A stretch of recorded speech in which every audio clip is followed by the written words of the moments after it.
Começando agora a contar essa história propriamente dita, Vilela, o Trump me citou aqui no CPAC. CPAC é o maior evento de conservadores do mundo. Acontece desde 1973, começou com Ronald Reagan. A última versão foi agora em fevereiro, em Washington, D.C., na capital dos Estados Unidos, e o Trump ele me citou no meio do público.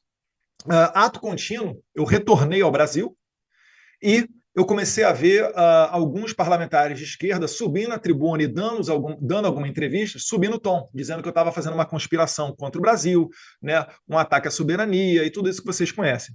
Então, quinta-feira, por um acaso, dias antes eu havia comprado um voo. Eu liguei para minha esposa, falei, amor, vamos viajar para os Estados Unidos? Tem um amigo nosso aqui que está convidando a gente. E aí ela falou, vamos ver um feriado. Só que não tinham muitos feriados prolongados. E aí eu falei com ela, vamos dar uma olhada, ver como é que estão os preços para ir no Carnaval. E os preços estavam bons. Decidimos ir no Carnaval, que é um feriado que o Congresso fica uma semana, basicamente, de recesso. E por coincidência, né, essa passagem que a gente havia comprado pouquíssimos dias antes, na quinta-feira, peguei um voo e vim aqui para os Estados Unidos. Né? Sexta-feira, se não me engano, comecei a ver matérias na imprensa onde o Alexandre de Moraes havia enviado para o PGR uma demanda do líder do PT, né, o deputado Lindbergh Farias, pedindo para apreender o meu passaporte. Como eu já sei o modus operandi do Moraes, onde ele não se importa muito com a lei, porque ele já sabe que é muito difícil a atual composição do Senado fazer o impeachment dele, o que, na minha opinião, seria o mais justo nesse momento, ele mandou o expediente para o PGR responder sim ou não, e deu 5 dias de prazo. Ou seja, ele muito provavelmente não sabia que eu estava nos Estados Unidos. E uma vez aqui, eu esperei o PGR dizer se iria ou não apreender o meu passaporte. Isso seria para esculachar, né? Porque o meu partido já estava me indicando para ser o presidente da Comissão de Relações Exteriores e Defesa Nacional, que, por exemplo, analisará, dentre outros projetos, cerca de 37 acordos que o Lula assinou com Xi Jinping. Algo muito interessante para o atual governo. Então, fiquei aqui, esperei os 5 dias, 6, 7, 8, 9. Veio uma entrevista do PGR, ele falou que ele não julgava o meu caso porque não era relevante. E depois de 18 dias sem resposta, eu anunciei que não retornaria ao Brasil. 2 horas após o meu anúncio, o Procurador-Geral da República, né, Gonê, então declarou que a minha atividade aqui não era ilícita. No mesmo dia, Alexandre de Moraes arquivou o processo. Eles não queriam, Vilela, me dar o rótulo de perseguido. E poderiam falar, né? Eduardo não responde nada ao Brasil, ele não volta porque ele não quer, etc. Deu a chance para emplacar essa narrativa. No entanto, e aí já encaminhando para o final, ocorreu aqui uma oitiva do secretário de Estado Marco Rubio, que é o equivalente ao nosso chanceler, é o 01 da parte internacional do presidente Donald Trump. Uma oitiva dele, uma audiência pública no Congresso, em que ele respondeu ao deputado Corey Mills, o qual eu havia encontrado uma semana antes. Ele respondeu que sim, que muito provavelmente o Alexandre de Moraes seria sancionado pelos Estados Unidos. E aí mudou da água para o vinho. O que 2 meses antes não era motivo de uma investigação, agora eles desarquivaram o processo e voltaram a vir atrás de mim, ameaçando com mais de 12 anos de cadeia. Porque essa passa de 12 anos de cadeia, somadas todas essas penas que eles me acusam. Estão me acusando de abolição violenta do Estado Democrático de Direito, né? Estão me acusando de coação mediante o processo, e tem mais um outro crime ali, acho que é obstrução de Obstrução justiça. de justiça, eu acho. É, não sei se estou me alongando, deixa eu saber, tá, Vilela? Mas eu já tô encaminhando para o final. Tá. Então, depois disso tudo, o Alexandre de Moraes ele começou a cada vez mais dobrar a aposta. Né? E a gota d'água foi quando ele colocou a tornozeleira agora no Jair Bolsonaro que seguiu todas as ordens do Moraes, mesmo entendendo ilegais ou inconstitucionais, mas ainda assim, Moraes agora basicamente coloca, né, o presidente Bolsonaro em prisão domiciliar e até proibido de dar entrevista, coisa que não ocorre nem com traficantes de drogas no Brasil. Enfim, isso daí acho que é uma parte até que a gente vai concordar. Né? O Delmori foi muito crítico, inclusive, nesse ponto, com relação ao Felipe Martins. E nós estamos aqui nesse momento de hoje, onde o Trump, né, colocou tarifas no Brasil. As tarifas do Brasil são as maiores do mundo, né, dessa última leva, justamente porque o Trump tem dito que existe um problema institucional. E a minha crítica é para com aqueles que acham que vão resolver essa situação apenas olhando com foco na parte comercial. Isso não ocorrerá. O Trump tem dito reiteradamente que não é só Bolsonaro, são seus apoiadores. Tem a questão da decisão das Big Techs, do Supremo Tribunal Federal, que eu acho que até que o Paulo consegue falar melhor do que eu. Então, o conjunto da obra, liderada pelo Alexandre de Moraes e com suporte do Lula, é que está fazendo o Brasil chegar nesse ponto de, em 1º de agosto, ser tarifado em 50%. Não era o meu desejo, tá? Sempre trabalhei para sanções individuais no Alexandre de Moraes, mas, né, o presidente Trump, dentre as alternativas dele, escolheu essa, e eu acredito que agora é o momento da gente fazer pressão para que acabe com esse sistema, né, de julgamentos antecipados, de juízes fazendo declarações na imprensa, perguntas do tipo por que o Jair Bolsonaro está sendo julgado na Suprema Corte, quando ele não tem mais foro por prerrogativa de função, deveria iniciar o processo dele na primeira instância. Enfim, a gente está expondo, basicamente, toda essa perseguição contra o Jair Bolsonaro. Então, não vale ser nós. Nem só contra o Jair Bolsonaro. Você me permite pular aqui um pouco em cima de você, Eduardo, te interromper um minuto, que eu acho que vale para o Vilela, que talvez ele esteja interessado na linha do tempo desde o início. Sim. Porque esse foi um processo que começou ainda em 2022. O que aconteceu em 2022? E esse é o meu entendimento pessoal, não falo aqui necessariamente pelo Eduardo, ele pode concordar ou não, mas em 2022 o Brasil foi vítima de um verdadeiro golpe.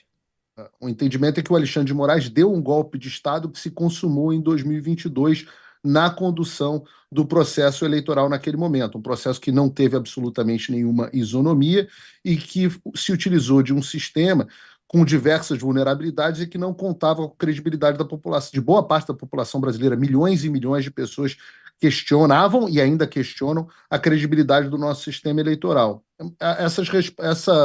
Esse questionamento, essas críticas foram respondidas com censura e truculência, de forma que o Alexandre de Moraes conseguiu consolidar o poder e levar o candidato que ele queria à presidência da República no Brasil.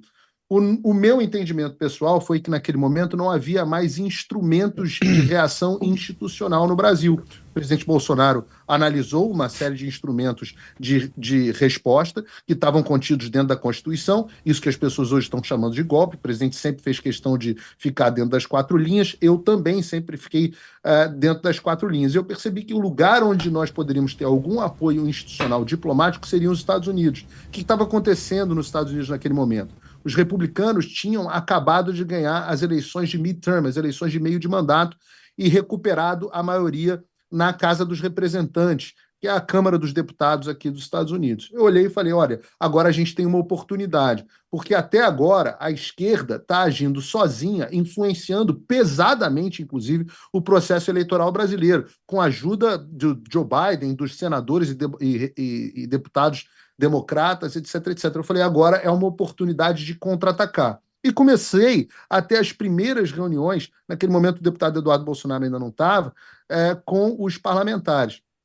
Quando o deputado Eduardo Bolsonaro voltou, acho que ele estava viajando naquele momento, final de 2022, eu procurei e falei, olha, você é a pessoa mais bem relacionada que existe dentro dos Estados Unidos. Ninguém dentro dos Estados Unidos tem um relacionamento melhor que o seu. Você já falou no CPAC várias vezes, é respeitado, a família Trump te adora, você é um cara, a gente precisa unir forças. E o deputado Eduardo Bolsonaro teve a sensibilidade de, naquele momento, falar, você tem razão, os americanos são a alternativa que nós temos. Mas naquele momento, a gente só tinha o Congresso ao nosso lado. E tínhamos um problema muito grande. Qual era o problema? Nem o brasileiro estava consciente de que o Brasil estava vivendo uma ditadura e que tinha sofrido um golpe de Estado, e muito menos os americanos e a comunidade internacional.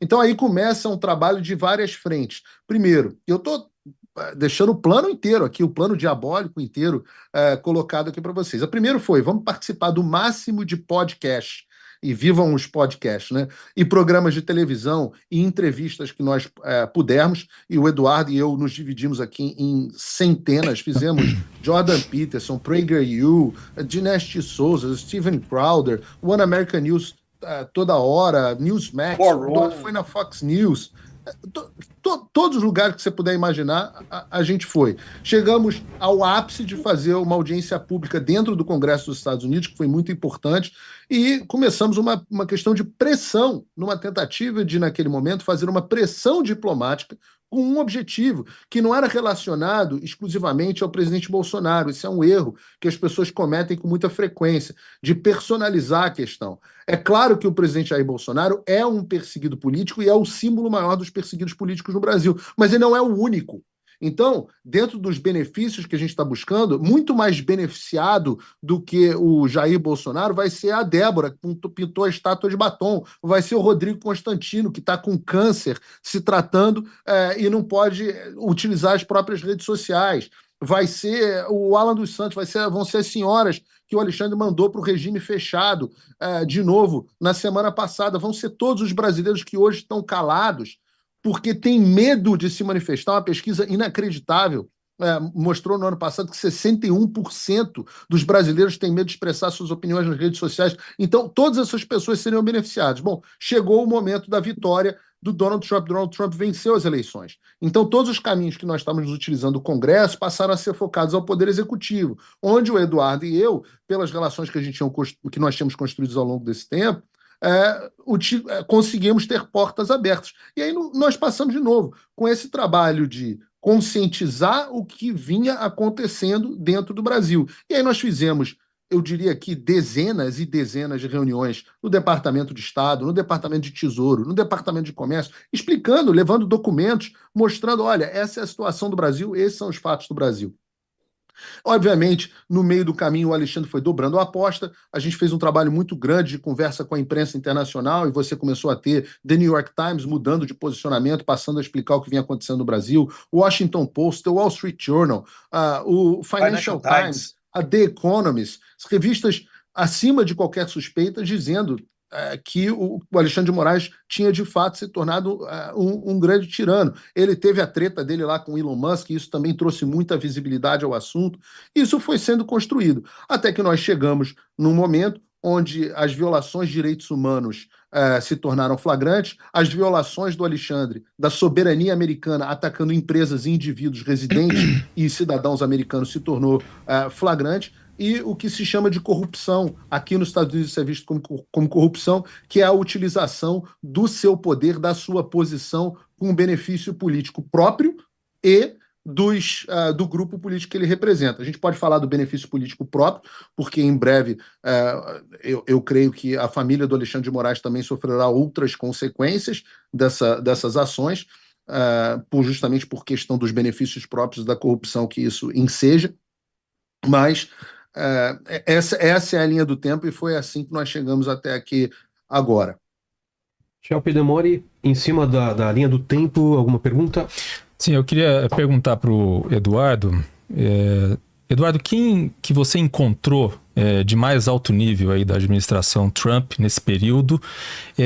E se você diz que não pediu nada especificamente contra o Brasil, sanções comerciais ou tarifas, apenas sanções contra Moraes, se nessas conversas, não é, que vocês dizem ter apresentado a situação do Brasil, não surgiram essas ideias, quer dizer, por parte mesmo dos outros, das pessoas com quem vocês conversaram, se não surgiram essas opções, né, que seriam além de sanções contra Moraes. Essas opções que obviamente prejudicam empregos no Brasil, que são basicamente tarifas comerciais de 50%, né, proporções muito maiores do que outros países nesse momento estão recebendo.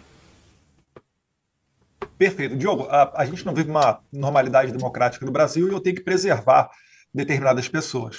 Acredito que os principais agentes são